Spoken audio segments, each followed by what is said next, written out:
यह एक ऐसी दुनिया है जहां पैसों की कोई वैल्यू नहीं, यहाँ टाइम ही सब कुछ है। यहाँ अगर आपको कोई चीज खरीदनी है तो आपको उस चीज के बदले अपनी जिंदगी का कुछ टाइम देना पड़ेगा, तब जाकर आप उस चीज को खरीद पाएंगे। लेकिन इस दुनिया में एक अच्छी जिंदगी गुजारने के लिए आपके पास टाइम का होना भी जरूरी है, क्योंकि यहाँ जब किसी इंसान की एज 25 साल तक पहुंच जाती है तो उस इंसान के हाथ पर 1 साल का टाइम स्टार्ट हो जाता है। जिस पल काउंटडाउन 0 हुआ उसी पल वह इंसान खत्म। अमीरों के पास इतना टाइम था कि वह 1000 साल की जिंदगी भी जी सकते थे। अमीरों ने खुद के लिए एक अलग दुनिया बना ली थी जहां वो लोग एक सुकून भरी जिंदगी गुजार रहे थे, लेकिन वहीं दूसरी तरफ गेटो सिटी में रहने वाले गरीब लोग दिन रात मेहनत करके खुद के लिए टाइम कमाते थे, नहीं तो उनकी जिंदगी खत्म हो जाएगी। इन्हीं गरीबों की बस्ती में विल नाम का एक लड़का रहता था जिसकी घड़ी में सिर्फ 23 घंटे ही बचे थे। विल अपनी मॉम के साथ रहता था। अब क्योंकि 25 साल के बाद उम्र रुक जाती है, इसीलिए उसकी माँ 50 साल की होकर भी बहुत जवान दिख रही थी। आज विल की माँ का 50वां जन्मदिन था। विल अपनी मॉम का बर्थडे सेलिब्रेट करने के लिए पिछली रात ओवर टाइम करके एक शैंपेन की बोतल लाया था। यह देखकर विल की मॉम बहुत खुश हो जाती है और वो विल से कहती है कि मैं अपने पोतों को देखना चाहती हूँ, तुम किसी लड़की को डेट क्यों नहीं करते? जिस पर विल जवाब देता है कि इन सब चीजों के लिए टाइम किसके पास है। विल की मॉम ने उससे कहा कि इलेक्ट्रिसिटी बिल और बैंक से लिया हुआ लोन कल की डेट तक मुझे क्लियर करना होगा, नहीं तो हमें फाइन पड़ सकता है। इसीलिए अब मैं जा रही हूँ और कल रात तक सभी बिल्स और बैंक के लोन्स जमा करवा कर वापस आऊंगी। उसने कहा कि मेरे पास सिर्फ 3 दिन का टाइम है। इलेक्ट्रिसिटी बिल और बैंक का लोन चुकाने में मेरे पास लगभग सारा टाइम खर्च हो जाएगा, इसीलिए कल शाम को तुम जरूर बस स्टॉप पर मेरा इंतजार करना, ताकि मेरा सारा टाइम खत्म होने से पहले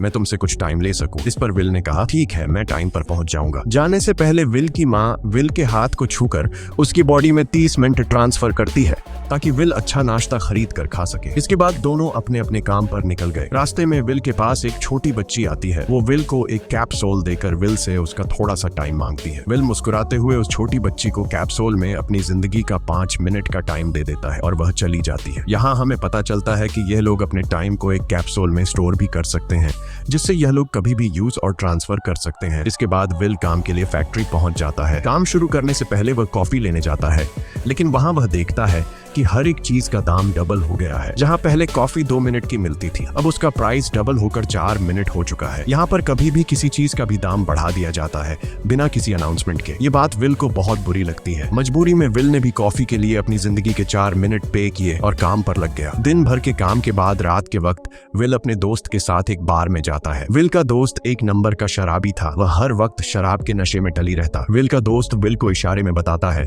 कि वह आदमी सबको फ्री में दारू पिला रहा है और उसके पास बहुत ज्यादा टाइम है। ये सुनकर विल ने जब उस आदमी की तरफ देखा तो उसे चारों तरफ से लड़कियों ने घेरा हुआ था। विल की जब उस आदमी की घड़ी पर नजर गई तो उस आदमी के पास 116 साल का टाइम था। ये देखकर विल समझ जाता है कि यह आदमी ग्रीनिच सिटी से है, क्योंकि गेटो सिटी में लोगों के पास ज्यादा से ज्यादा 2 दिन का टाइम होता है। विल उस आदमी के पास आया और उसे वार्न करने लगा कि यहाँ पर तुम्हें नहीं होना चाहिए था। यहाँ चोरों का खतरा है, ये लोग तुम्हें मारकर तुम्हारा टाइम चुरा लेंगे, इसलिए जल्दी से यहाँ से निकल जाओ। लेकिन वो आदमी विल की बातों को सीरियस नहीं लेता और उसे इग्नोर करके ड्रिंक करने लग जाता है। तभी उस बार में फोर्टिस नाम का एक गैंगस्टर अपने ग्रुप के साथ आया, जिसे देखकर सारे लोग बाहर निकल भागे। दरअसल यह शहर के सबसे बड़े गुंडे हैं जो लोगों से जबरदस्ती टाइम चुराते हैं। विल का दोस्त विल को पकड़कर ले जाने लगा, लेकिन विल ने जाने से इनकार कर दिया और वहाँ एक कोने में छिपकर सब कुछ देखने लगा। फोर्टिस उस अमीर आदमी से उसका सारा टाइम लूटने आया था। फोर्टिस उस अमीर आदमी को चैलेंज करता है कि चलो पंजा लड़ाते हैं और जो हारेगा वह अपना सारा टाइम जीतने वाले को दे देगा। ये टाइम फाइट आर्म रेसलिंग की तरह थी, जिसमें 2 लोगों को एक दूसरे की कलाई पकड़नी होती थी। जिस भी इंसान की कलाई नीचे होती थी उसका टाइम घटने लगता था और वो टाइम उस आदमी के हाथ में ट्रांसफर होने लगता था जिसकी कलाई ऊपर होती थी। इस तरह जीतने वाला इंसान सारा टाइम उस दूसरे आदमी से अपनी बॉडी में स्टोर करके उसे मार देता। फोर्टिस उस आदमी से कहता है क्या तुम इसके लिए तैयार हो? इस पर उस अमीर आदमी ने कहा कि मैंने बहुत ज्यादा ड्रिंक की हुई है, इसलिए मुझे कुछ टाइम चाहिए, उसके बाद मैं तुम्हारे चैलेंज के लिए तैयार हूँ। फोर्टिस कहता है कि ठीक है, ये तुम्हारी आखिरी ख्वाहिश है, जाओ, मैं तुम्हें तैयार होने के लिए कुछ मिनट देता हूँ। फोर्टिस उसके साथ अपना एक आदमी भी भेज देता है ताकि यह भाग न सके। वो अमीर आदमी बाथरूम में आकर बहुत ज्यादा उल्टियां करने लग जाता है, क्योंकि उसे काफी चढ़ गई थी। इसलिए अगर वो इस हालत में फोर्टिस से पंजा लड़ता तो इस अमीर आदमी का हारना कंफर्म था। तभी विल वहां पर आ जाता है। वो फोर्टिस के आदमी को मारकर उस अमीर आदमी को अपने साथ उस जगह से बाहर निकाल लेता है और उसे फोर्टिस से बचाकर एक सेफ जगह पे ले आया। विल ने उस अमीर आदमी से कहा कि मैंने तुमसे कहा भी कि तुम्हारी जान को खतरा है, तुम जानबूझकर अपना टाइम क्यों बर्बाद कर रहे हो। वो आदमी विल को अपना नाम हेनरी बताता है और वो विल से पूछता है कि तुम्हारी उम्र कितनी है। विल ने बताया 28 साल। हेनरी ने कहा मेरी उम्र 105 साल है और अब मैं जिंदगी से थक चुका हूँ। मैंने अपनी लाइफ में हर एक चीज का मजा लिया है और अब मुझे इस जिंदगी की जरूरत नहीं है। मैं जीना नहीं चाहता। ये सुनकर विल ने हैरानी से पूछा आखिर तुम कहना क्या चाहते हो। इस पर हेनरी ने कहा लगता है तुम अब तक हकीकत से अनजान हो। क्या तुमने कभी सोचा है कि इस दुनिया में अलग अलग टाइम जोन्स क्यों बनाए गए हैं? आखिर क्यों तुम्हारे टाइम जोन गेटो में किसी भी वक्त चीजों के दाम और टैक्स बढ़ा दिए जाते हैं? दरअसल महंगाई जानबूझकर बढ़ा दी जाती है ताकि गरीब लोग मरते रहें और उनकी मौत का फायदा ग्रीनविच टाइम जोन के अमीर लोगों को होता रहे। असल में ये सारा सिस्टम उन्हीं का बनाया हुआ है। जरा सोचो, वहाँ ग्रीनविच टाइम जोन में लोगों के पास जीने के लिए हजारों साल है, लेकिन यहाँ गेटो में तुम लोग हर रोज जीने के लिए मेहनत मजदूरी करते हो। ऐसा इसलिए है क्योंकि उन्होंने तुम्हें यह करने के लिए मजबूर किया है। वो लोग तुम लोगों को ज्यादा टाइम देना ही नहीं चाहते ताकि तुम लोग मजबूरी में उनके लिए काम करते रहो। वो लोग महंगाई बढ़ाकर तुम्हें ज्यादा से ज्यादा टाइम खर्च करने पर मजबूर करते हैं ताकि तुम्हारे टाइम से वो हमेशा की जिंदगी जी सके। उन्होंने अपनी जिंदगी का हर एक दिन गरीबों की मौत से इकट्ठा किया है और मैं ऐसी जिंदगी बिल्कुल भी नहीं जीना चाहता जो किसी गरीब मजबूर इंसान की मौत से मिली हो। ये सब सुनकर विल समझ गया कि हेनरी बहुत ही नेक दिल इंसान है। हेनरी ने विल से आगे पूछा अगर तुम्हारे पास मेरे जितना टाइम होता तो तुम क्या करते? विल ने मुस्कुराकर कहा कि सबसे पहले मैं बार बार टाइम को देखना छोड़ देता, क्योंकि उस वक्त भी विल के पास सिर्फ 18 घंटे होते हैं। वो सोने से पहले, सोने के बाद, खाना खाते टाइम हर वक्त अपनी घड़ी देखता रहता है क्योंकि मुझे डर लगता है कि कहीं मेरा टाइम खत्म ना हो जाए और मैं मर न जाऊं। विल कहता है कि मेरी मॉम घर संभालने के लिए बहुत ज्यादा मेहनत करती है। अगर मेरे पास तुम्हारी तरह इतना ज्यादा टाइम होता तो मैं अपनी मॉम के लिए ग्रीनविच सिटी में एक अच्छा घर खरीदता और हम दोनों वहाँ पर खुशी से जिंदगी गुजारते। इसके बाद विल ने हेनरी से कहा आज रात हमें यहीं रुकना होगा, सुबह तक खतरा टल जाएगा, तब तुम वापस अपने घर लौट जाना। इसके बाद ये दोनों सो जाते हैं। सुबह उठकर हेनरी देखता है कि विल अभी भी सो रहा है। वो विल के पास आता है और उसके पास जितना भी टाइम होता है वो सारा का सारा विल को ट्रांसफर कर देता है और अपने पास कुछ ही मिनट बचाकर एक ब्रिज के ऊपर जाकर बैठ जाता है। विल जब नींद से जागा तो उसने देखा कि हेनरी वहां से जा चुका है। तभी हमेशा की तरह नींद से जागने के बाद विल ने अपनी घड़ी में नजर डाली। विल की घड़ी में 116 साल ऐड हो चुके थे। यह देखकर उसकी आंखें खुली की खुली रह गई। उसे लगा कि वो अभी भी नींद में है और सपना देख रहा है। इसी दौरान विल की नजर विंडो पर पड़ी जिस पर लिखा था मेरा टाइम बर्बाद मत करना। वो समझ जाता है कि हेनरी ने मुझे अपना सारा समय दे दिया है। तभी विल ने हेनरी को दूर एक ब्रिज के किनारे पर बैठे देखा। विल जल्दी से हेनरी की तरफ भागा, लेकिन अब बहुत देर हो चुकी थी क्योंकि हेनरी के पास अब बस कुछ ही सेकंड्स बचे थे और थोड़ी देर बाद वो एक झटके से मरकर ब्रिज से नीचे पानी में गिर गया। विल को हेनरी की मौत का बहुत ज्यादा दुख होता है। अब विल के पास 116 साल की जिंदगी थी और वो समझ जाता है कि अगर मैं यहाँ पर रहा तो लोग समझेंगे कि हेनरी को इसी ने मारा है। विल जल्दी से अपने दोस्त के पास जाता है। विल का दोस्त विल के हाथ में इतना सारा टाइम देखकर शॉक रह जाता है, जिसके बाद विल ने अपने दोस्त को दोस्ती की खातिर 10 साल का टाइम दिया। ये देखकर विल का दोस्त उसका दिल से शुक्रिया अदा करता है। विल कहता है कि यहाँ रहना मेरे लिए अब ठीक नहीं, क्योंकि इतने ज्यादा टाइम को देखते हुए मेरा टाइम छीनने के लिए कोई भी मुझे मार सकता है। अब मैं अपनी माँ के लिए ग्रीनविच सिटी में एक अच्छा सा घर खरीद सकता हूँ और वहाँ पर एक सेफ लाइफ गुजारूंगा। जिसके बाद विल अपने दोस्त को गुड बाय कहकर वहाँ से निकल जाता है और सीधा उस बस स्टॉप पर जाकर मॉम का इंतजार करने लगता है, जहाँ 2 दिन पहले उसकी मॉम ने उससे कहा था कि मैं इलेक्ट्रिसिटी का बिल और बैंक का लोन चुकाकर इस बस स्टॉप पर पहुंचूंगी। दूसरी तरफ विल की मॉम सारे लोन और बिल्स भरने के बाद घर लौटने के लिए बस में चढ़ी, पर तभी उसे पता लगा कि एक ही दिन में बस की टिकट के दाम डबल हो गए थे। पहले जहां टिकट 1 घंटे में आती थी वहीं अब प्राइस 2 घंटे हो गया था। ये देखकर विल की मॉम बहुत ज्यादा परेशान हो जाती है क्योंकि विल की मॉम के पास सिर्फ 1.5 घंटा बचा था। विल की मॉम बस ड्राइवर से रिक्वेस्ट करती है कि अगले स्टॉप पर मेरा बेटा उसे बाकी का टाइम दे देगा, लेकिन बस ड्राइवर ने साफ इनकार कर दिया और कहा कि अगर टाइम नहीं है तो फिर पैदल चली जाओ। लेकिन विल की मॉम को पता था कि अगला बस स्टॉप बहुत दूर है, अगर वह पैदल भी जाती है तो उसे पहुंचने में 2 घंटे लगेंगे। उस वक्त बस में ढेर सारे पैसेंजर्स सवार थे। विल की मॉम ने उनसे भी रिक्वेस्ट की पर किसी ने भी उनकी मदद नहीं की। इतने में ही बस वहां से निकल गई। विल की मॉम रेचल के पास ज्यादा टाइम नहीं बचा था, इसलिए वह दौड़ती हुई पैदल घर की तरफ भागने लगी। दूसरी तरफ विल अपनी मॉम के लिए फूलों का गुलदस्ता लिए बस स्टॉप पर उनका इंतजार कर रहा था, क्योंकि आज उसे अपनी मॉम का बर्थडे सेलिब्रेट करना था। बस जब उस स्टॉप पर पहुंची तो कई सारे पैसेंजर्स उतर आए और उनमें से विल की मॉम नहीं थी। विल यह देखकर परेशान हो जाता है और उसे समझ आ गया कि जरूर उसकी मॉम मुसीबत में है। वह उसी वक्त अपनी मॉम की तलाश में भागा। उधर रेचल के पास अब कुछ ही मिनट बचे थे। वह रास्ते में आने वाली गाड़ियों और लोगों के घरों का दरवाजा पीट पीट कर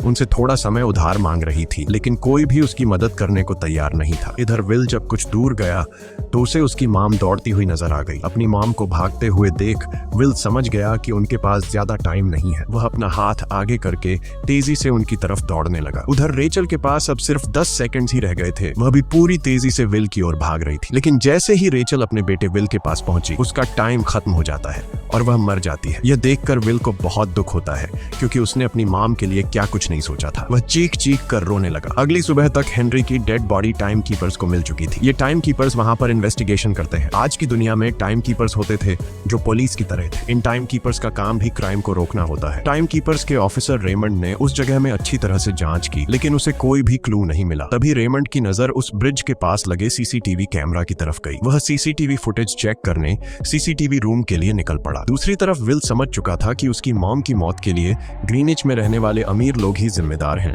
जिन्होंने गेटो शहर के लोगों को एक एक सेकंड का मोहताज बना दिया है। अब विल उनसे बदला लेने ग्रीनिच की तरफ निकल पड़ा और यहाँ से होती है असल कहानी शुरू। ग्रीनविच सिटी में एंटर होने के लिए विल को 1 साल का टाइम खर्च करना पड़ा और ग्रीनिच सिटी जा पहुंचा। वहां जब विल ने अमीर लोगों का लाइफस्टाइल देखा तो उसकी आंखें खुली की खुली रह गईं। वहां लोगों के पास इतना टाइम था कि वो लोग मरने का नाम तक भूल गए थे। यहाँ पर अमीर लोग के बॉडीगार्ड के पास भी 100 साल से भी ज्यादा का टाइम था। ये देखकर विल गुस्से से लाल हो जाता है, क्योंकि विल जिस शहर से आया था वहां पर लोगों के पास सिर्फ 24 घंटे की जिंदगी थी। विल वहां एक महंगे होटल में रुकता है। खाना खाते दौरान एक बहुत ही खूबसूरत लड़की विल को देखती है, जैसे उसे विल पसंद आ गया हो। दूसरी तरफ टाइम कीपर रेमंड हेनरी की मौत के वक्त का सीसीटीवी फुटेज चेक कर रहा था। तभी उसे फुटेज में विल दिखाई देता है। हालांकि कैमरा ने हेनरी को ब्रिज से गिरते हुए रिकॉर्ड नहीं किया था, लेकिन उस फुटेज में विल ब्रिज के पास खड़ा नजर आ रहा था, जिससे रेमंड को विल पर शक होने लगा। इसलिए रेमंड ने अपनी टीम को विल के बारे में जानकारी इकट्ठा करने को कहा। रिसर्च के दौरान टाइम कीपर्स को यह बात पता चल जाती है कि विल नाम का एक आदमी बहुत सारा टाइम खर्च करके ग्रीनविच सिटी में एंटर हो गया है, जिससे रेमंड को यह बात कंफर्म हो जाती है कि विल ने ही हेनरी को मारा है। रेमंड उसी वक्त अपनी टीम के साथ ग्रीनविच शहर की ओर रवाना हो गया। दूसरी ओर ग्रीनविच शहर में विल एक कैसीनो में आया, जहां कुछ अमीर लोग पोकर खेल रहे थे। विल भी उनके साथ बैठ जाता है। एक नए आदमी को देखकर ये लोग उस पर हंसने लगते हैं,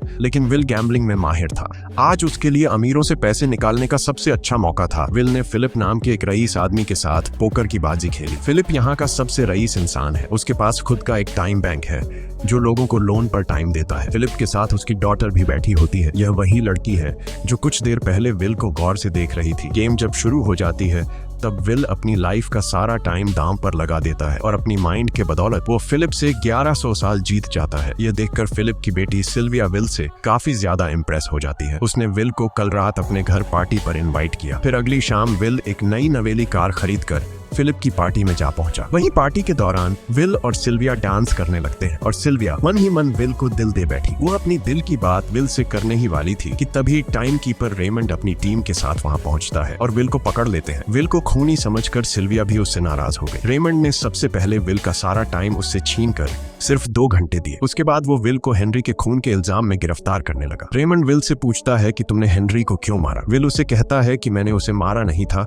बल्कि वो खुद जीना नहीं चाहता था, इसलिए उसने मुझे 116 साल दी और बाद में उसने खुद की जान ली। लेकिन रेमंड विल की बात पर यकीन नहीं करता। विल समझ जाता है कि रेमंड मुझे हेनरी के झूठे केस में फंसाकर उम्र भर कैद के लिए मुझे जेल में डाल देगा। इसलिए वह मौका देखते ही रेमंड के आदमियों को मारकर खुद को आजाद कर लेता है और उनकी बंदूक लेकर सिल्विया को बंदी बना लिया। सिल्विया को ढाल बनाकर विल उसे साथ लेकर भाग निकला और रेमंड और उसके आदमियों को चकमा देता हुआ वापस गेटो शहर आ पहुंचा। इस दौरान विल के पास टाइम काफी कम बचा था। उसने सिल्विया से कुछ टाइम उधार मांगा, लेकिन सिल्विया ने उसे 1 सेकंड भी देने से इनकार कर दिया, क्योंकि वह भी उसे हेनरी का खूनी समझ रही थी। इसलिए वो और तेजी से गेटो शहर की तरफ कार दौड़ाता है ताकि वहां पहुंचकर किसी से टाइम उधार ले सके। जल्दबाजी में उसका ध्यान आगे सड़क पर बिछी कंटीली तारों पर नहीं पड़ता, जिससे टकराते ही विल की कार ब्रिज से नीचे गिर जाती है। इस एक्सीडेंट में विल और सिल्विया बेहोश हो गए। असल में रास्ते में वह कांटे फोर्टिस और उसकी गैंग ने बिछाए थे। फोर्टिस ने देखा कि सिल्विया के पास 10 साल का टाइम था। वो सिल्विया का सारा टाइम चुरा कर वहां से निकल जाते हैं। इतने में ही विल और सिल्विया को होश आया। सिल्विया ने जब अपने हाथ की तरफ देखा तो वो परेशान हुई, क्योंकि उसके पास सिर्फ 30 मिनट ही बचे थे और विल के पास भी कुछ मिनट ही बचे थे, पर फिर भी उसने सिल्विया को अपने कुछ मिनट दिए, जिससे इन दोनों का टाइम बराबर हो गया। इसके बाद विल सिल्विया को लेकर जल्दी से अपने दोस्त के घर जाता है, जिसे उसने 10 साल दिए थे। जब उसके दोस्त की वाइफ ने दरवाजा खोला और उसने विल को देखा तो उसने विल से नाराजगी जताते हुए कहा, तुम्हारे दिए हुए 10 साल ने मेरे हस्बैंड की जान ले ली। उसने सारा टाइम शराब में उड़ा दिया, जिससे उसकी मौत हुई। ये सुनकर विल मायूस हो गया, लेकिन अब इन दोनों के पास भी ज्यादा टाइम नहीं था। अगर यह दोनों जल्दी से कुछ नहीं करते तो इनकी भी मौत पक्की थी। तभी विल ने सिल्विया के कानों में ईयरिंग देखी, जो हीरे की थी। उसे बेचकर विल और सिल्विया को 2 दिन का टाइम मिल गया। इसके बाद विल सिल्विया को लेकर फोन बूथ पर आया। उसने सिल्विया के पिता फिलिप को कॉल किया और बताया कि उसकी बेटी अब तक सही सलामत है। उस वक्त रेमंड भी फिलिप के पास ही मौजूद था और विल को भी पता था कि रेमंड भी वहाँ मौजूद है। विल ने सिल्विया को छोड़ने के बदले 10,000 साल का टाइम मांगा और वो 10,000 साल टाइम बैंक के जरिए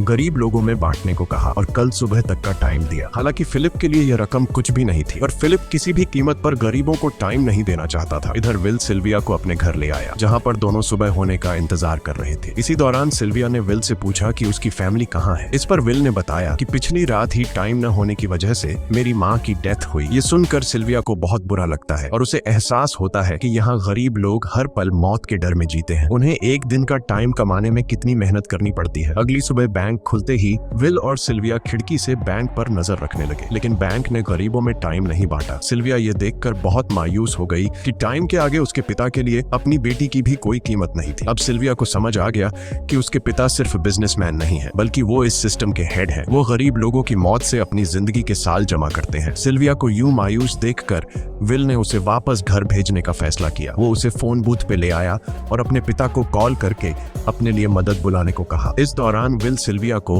वेपन भी दे देता है ताकि वो खुद की हिफाजत कर सके। इधर सिल्विया फोन पर अपने पिता से बात कर रही थी कि तभी टाइम कीपर रेमंड चुपके से वहां आ पहुंचा और विल पर गन तान दी। रेमंड विल पर गोली चलाने ही वाला था कि तभी सिल्विया ने रेमंड को देख लिया और घबराहट में रेमंड पर गोली चला दी। ये देख विल घबरा कर रेमंड के पास आया। हालांकि वो गोली रेमंड के हाथ को छू कर निकल गई थी। रेमंड के हाथ से बहुत खून निकल रहा था। विल ने रेमंड की घड़ी देखी। रेमंड के पास सिर्फ 2 घंटे बचे थे। दरअसल टाइम कीपर्स को भी सैलरी के तौर पर हर रोज 1 दिन का ही टाइम मिलता था। विल समझ गया कि जब तक रेमंड के पास उसके टीम वाले पहुंचेंगे तब तक रेमंड का ज्यादा खून बहने की वजह से उसकी मौत हो गई होगी। इसलिए विल रेमंड को 2 घंटे का टाइम देते हुए रेमंड की कार को लेकर वहां से निकल गया। रेमंड को गोली मारकर अब सिल्विया भी क्राइम लिस्ट में आ चुकी थी। हालांकि विल ने सिल्विया से कहा कि वो अभी इन सब से निकल सकती है, लेकिन ग्रीनिच में सिल्विया की जिंदगी पिंजरे में कैद पंछी की तरह थी। उसके पिता फिलिप ने उस पर बहुत सारी पाबंदियां लगा दी थी, पर यहाँ आकर उसे आजादी का एहसास हो रहा था, क्योंकि यहाँ वो अपनी मर्जी की मालिक थी और सिल्विया समझ जाती है कि यहाँ पर लोगों के साथ गलत हो रहा है। अब वह भी गरीबों को उनका हक दिलाने में विल के साथ थी। विल और सिल्विया ने मिलकर अमीरों को लूटना शुरू कर दिया। सिल्विया, जो कि ग्रीनिच सिटी के चप्पे चप्पे से वाकिफ थी, इसलिए इन दोनों ने प्लान बनाया कि वो ग्रीनिच सिटी में बैंक से टाइम कैप्सूल चुराएंगे और उनको गरीबों में बांट देंगे। सिल्विया ने सबसे पहले अपने पिता फिलिप के कई सारे बैंक्स में डाका डाला, क्योंकि फिलिप ने गरीबों की मौत से वह सारा टाइम इकट्ठा किया था। इन दोनों ने तिजोरी से सभी टाइम कैप्सूल एक बैग में पैक करके वहां से निकल गए और उन्हें गरीबों में बांटने लगे। इतनी बड़ी चोरी करने के बाद अब सरकार भी इन दोनों से तंग आ चुका था। इसीलिए सरकार ने इन दोनों के सर पर 10 साल का टाइम इनाम रख दिया। ये खबर सुनते ही गैंगस्टर फोर्टिस अब इन दोनों को कुत्ते की तरह ढूंढने लगा, लेकिन विल और सिल्विया हर रोज अपना ठिकाना बदलते रहते थे, जिससे वो किसी के हाथ नहीं आते थे। ये दोनों एक होटल में छुपे हुए थे। इनके पास टाइम की कमी तो थी नहीं, इसलिए उन्होंने पूरे होटल को ही बुक कर लिया था। फोर्टिस इन दोनों की तलाश में उस होटल के बाहर आ पहुंचा। वहां उसने कुछ लोगों को पकड़कर उनसे विल और सिल्विया के बारे में पूछने लगा, लेकिन उन लोगों पर विल और सिल्विया के बहुत एहसानात थे, इसलिए ये लोग मरने के लिए तो तैयार थे, पर विल और सिल्विया का ठिकाना बताने के लिए तैयार नहीं थे। लेकिन जब फोर्टिस ने उन लोगों पर बहुत ज्यादा जोर जबरदस्ती की,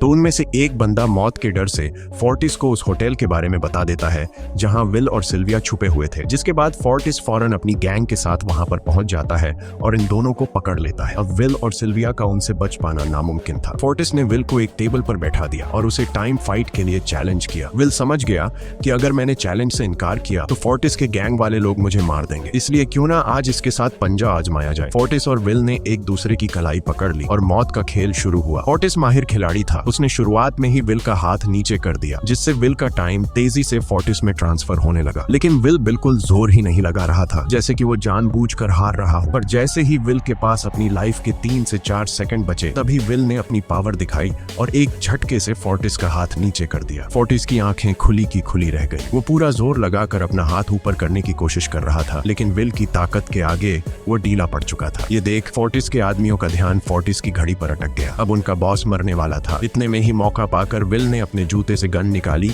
और पलक झपकते ही फोर्टिस के सारे आदमियों को शूट कर दिया, क्योंकि अगर वो ऐसा नहीं करता तो वो लोग उसे मार देते। इसी के साथ फोर्टिस का टाइम 0 हो गया और वह भी मारा गया। विल और सिल्विया जल्दी से वहां से भाग निकले। इसी दौरान उन्होंने देखा कि अमीरों ने सारा खेल पलट दिया था। विल और सिल्विया ने गरीबों में जितना भी टाइम बांटा था उसकी वैल्यू अब कुछ भी नहीं रही थी, क्योंकि अमीरों ने महंगाई के दर को कई गुना बढ़ा दिया था। यह देख विल हारा हुआ महसूस करने लगा और उसे लगा कि मैं कभी भी इन गरीबों को उनका हक नहीं दिला सकूंगा। उसने सिल्विया से कहा कि अब सब खत्म हो चुका है। अगर वो लोगों में 1000 साल भी बांट दें तो अमीर लोग महंगाई को और ज्यादा बढ़ा देंगे, जिससे लोगों की हालत कभी नहीं सुधर पाएगी। सिल्विया ने कहा कि कोई तो रास्ता होगा। इस पर विल ने कहा कि हमें लाखों साल चुराकर इन लोगों को देने होंगे, तब जाकर हम लोग महंगाई को कंट्रोल कर सकते हैं। हालांकि यह इतना आसान नहीं था, पर सिल्विया ने इसके लिए एक प्लान सोच रखा था। अगली ही सुबह जब फिलिप अपने बॉडीगार्ड्स के साथ ऑफिस पहुंचा, तभी सिल्विया वहां आई और उसने अपने पिता से कहा कि वो सरेंडर करना चाहती है। तब सारे गार्ड्स ने सिल्विया पर गन तान दी, लेकिन तभी वहां पीछे से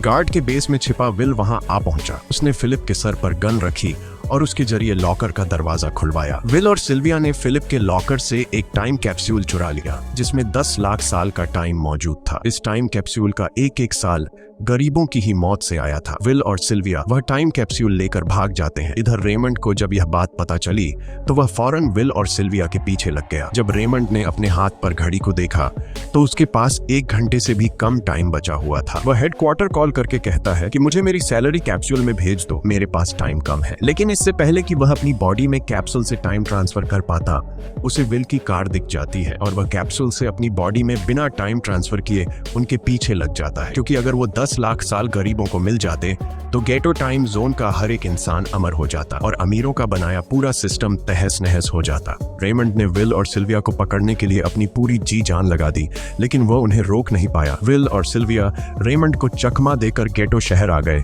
और वह टाइम कैप्सूल एक बच्ची के हाथों में सौंप दिया। उन्हें पता था कि रेमंड सीधा हमारे पीछे गीटो शहर पहुंचेगा, इसलिए उन्होंने इस जगह को छोड़कर एक सुनसान जगह पर चले गए। उधर उन्होंने गीटो शहर के लोगों में लाखों साल बांटकर उन्हें अमर कर दिया था, लेकिन खुद इन दोनों के पास बहुत ही कम टाइम बच जाता है। बदकिस्मती से उसी पल रेमंड ने उन्हें पकड़ लिया। रेमंड ने विल को धमकी देते हुए कहा, अगर तुम्हें अपनी जान प्यारी है तो चुराया हुआ सारा टाइम वापस कर दो। तब विल ने उसे अपनी घड़ी का समय दिखाया। विल और सिल्विया के पास कुछ ही मिनट बचे थे। विल ने रेमंड से कहा, कहीं तुम भूल तो नहीं गए? याद है जब तुम मरने वाले थे तो मैंने तुम्हें कुछ टाइम उधार दिया था। टाइम तो तुम्हें मुझे वापस करना चाहिए। यह सुनकर रेमंड को याद आया कि विल और सिल्विया को पकड़ने की जल्दी में उसने अपने टाइम पर ध्यान ही नहीं दिया। जब उसने अपनी घड़ी पर नजर डाली तो उसके पास सिर्फ 5 सेकंड ही बचे थे, जो देखते ही देखते 0 हो गए और रेमंड मारा गया। विल और सिल्विया रेमंड से तो बच गए थे, पर इन दोनों के पास भी अब सिर्फ एक मिनट ही बचा था। ऊपर से उस सुनसान इलाके में उनकी मदद करने वाला भी अब कोई नहीं था। उन्हें अपनी मौत साफ नजर आ रही थी। इन दोनों ने मायूस होकर एक दूसरे को गले लगाया और तभी विल को रेमंड की कार नजर आई। विल फौरन कार की तरफ भागा